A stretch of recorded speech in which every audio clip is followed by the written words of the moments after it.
Fala pessoal, tudo bem com vocês? Professor Giovanni aqui, dando sequência ao nosso estudo. E nessa aula vamos falar então sobre sentidos de saúde, mas relacionando com o quê? Relacionando com os medicamentos, falando mais um pouquinho aí de medicamentos, expectativa de vida. Vamos entender um pouquinho a ação do álcool no organismo. Será que o álcool é uma droga, já que é uma droga muito consumida, será que é uma droga segura? Será que pode trazer dependência? Vamos entender um pouquinho nessa aula então. Quando a gente fala de medicamentos e a expectativa de vida, veja só galera, quando a gente não tinha antibiótico, por exemplo, a expectativa de vida, olha só que interessante, né? 35 anos. Então o ser humano vivia em torno de 35 anos. Quando vivia 40 anos, caramba, era sucesso, né? Você consegue imaginar isso? Talvez você vai dizer, nossa professor, mas meu pai tem 35 anos. Eu não consigo, né, pensar em 35 anos, meu pai é muito jovem, sim, né?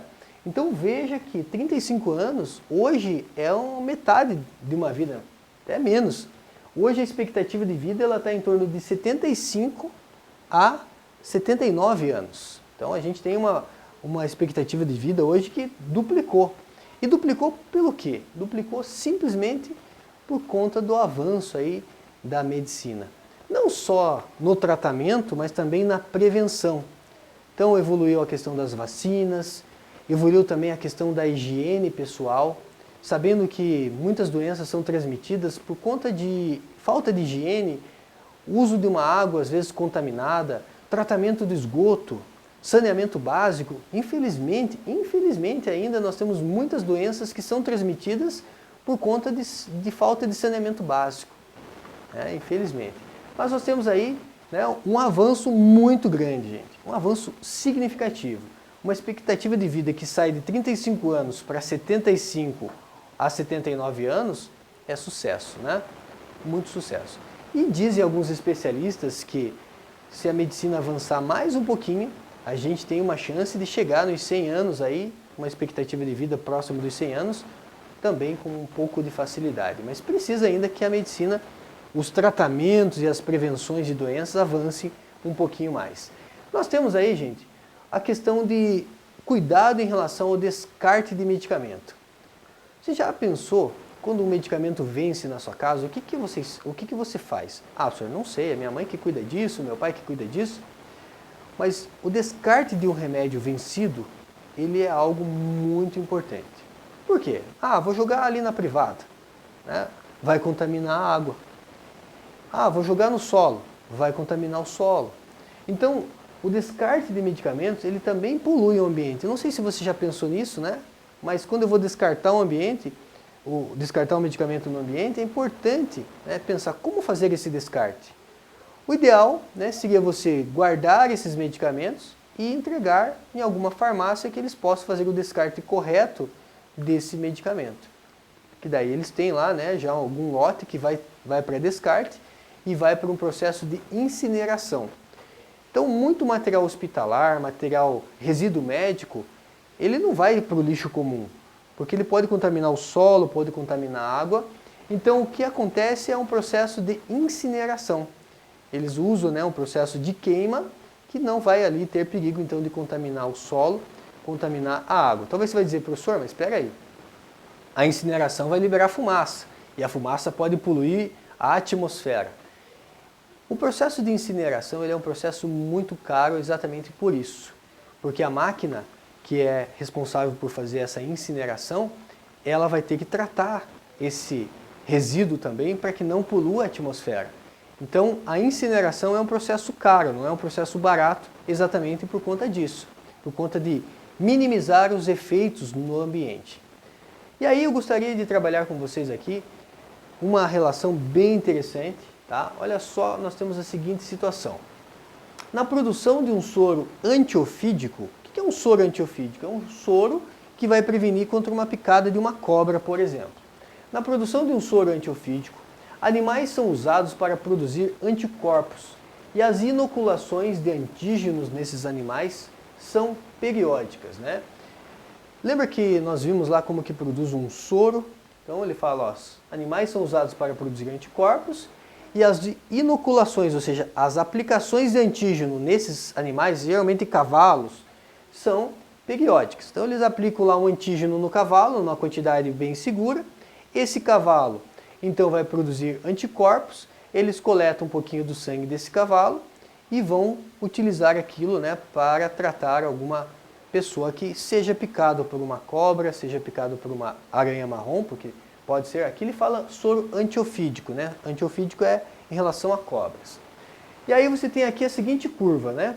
Veja que você tem a curva B e daí vem a curva A. Talvez ele inverteu A com B só para confundir a gente, né? Primeiro a curva B, depois a curva A. Então, quando eu tenho a exposição pela primeira vez a um determinado antígeno, o meu corpo, né, ou o organismo do cavalo, ele vai produzir uma quantidade pequena de anticorpos. Quando ele entra novamente em contato com esse antígeno, veja que a curva de produção de anticorpos ela é muito mais rápida. E aí vem a pergunta. Identifique a resposta imune primária e a secundária. A primária é essa aqui, né? É a curva B. E a secundária é aquela mais rápida. Então vamos escrever aqui, ó. Acompanhe lá. A curva B, ela é o quê? A resposta primária, né? Imune primária. E a curva A vai ser a resposta imune secundária. Então, resposta imune secundária, que é bem mais rápida. Então, aqui é a primária, letra A resposta secundária. Letra B, comente resumidamente o que ocorre no sistema imunológico no primeiro contato com o antígeno. No primeiro contato com o antígeno, o que acontece? Acontece uma sensibilização. Seria mais ou menos assim, se eu chegar aqui e mostrar para vocês o retrato falado de uma pessoa perigosa, eu estou causando algum mal para vocês? Você vai dizer não. Né? Então é algo que acontece aqui, quando a gente é exposto a um antígeno, é como se eu estivesse mostrando um retrato falado para o meu corpo, dizendo assim, ó, a hora que você entrar em contato com esse vírus, com essa bactéria, a resposta tem que ser rápida, entendeu? E aí o nosso corpo já vai conhecer aquele antígeno. Então, comente resumidamente o que ocorre no sistema imunológico. Vamos comentar aqui então. Ó. Ocorre uma sensibilização. Ou seja, o meu organismo ele vai perceber um antígeno, um corpo estranho, só que numa dose que não causa doença. Em seguida,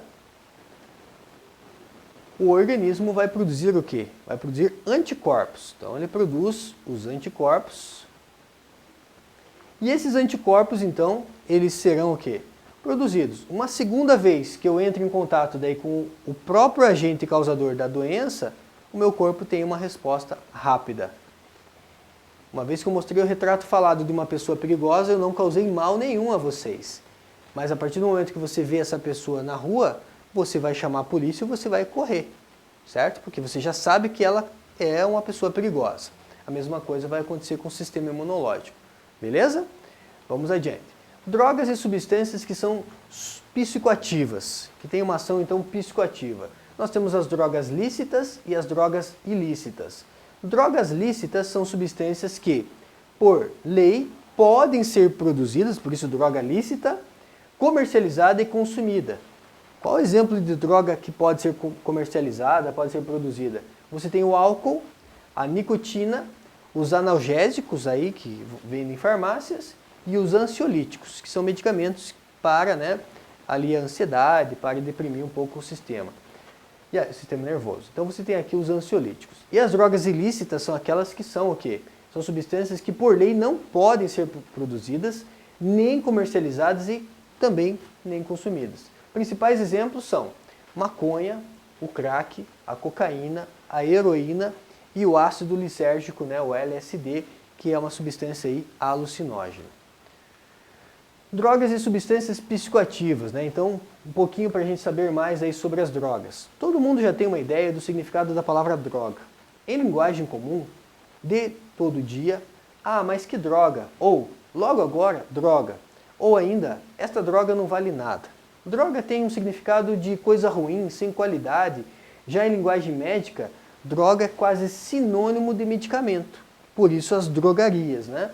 Dá até para pensar por que uma palavra é designada para apontar uma coisa boa, medicamento, afinal, esse serve para curar doenças. Na boca do povo tem um significado tão diferente. O termo droga teve origem na palavra drog, que do holandês antigo significa folha seca. Isso porque antigamente quase todos os medicamentos eram feitos à base de vegetais. Olha que interessante, né? Algo bem curioso. Atualmente a medicina define droga como sendo qualquer substância que é capaz de modificar a função dos organismos vivos, resultando em mudanças fisiológicas ou um comportamento, né? De comportamento. Por exemplo, uma substância ingerida contrai os vasos sanguíneos, modifica a função e a pessoa passa a ter um aumento de pressão arterial. Mudança ali que vai alterar a fisiologia, o funcionamento do corpo da pessoa. Outro exemplo, uma substância faz com que as células do nosso cérebro, os chamados neurônios, fiquem mais ativas, mais excitados, né? Disparem mais, modificam a função e como consequência a pessoa fica mais acordada. Então acaba agindo como um estimulante, perdendo o sono. Então acaba trazendo uma mudança comportamental. Então veja que nós temos variáveis aqui de pensamento em relação à palavra droga, né? Do ponto de vista da medicina, pode ser um medicamento. Do ponto de vista da boca do povo, associado ali a algo, né, que pode trazer algum dano.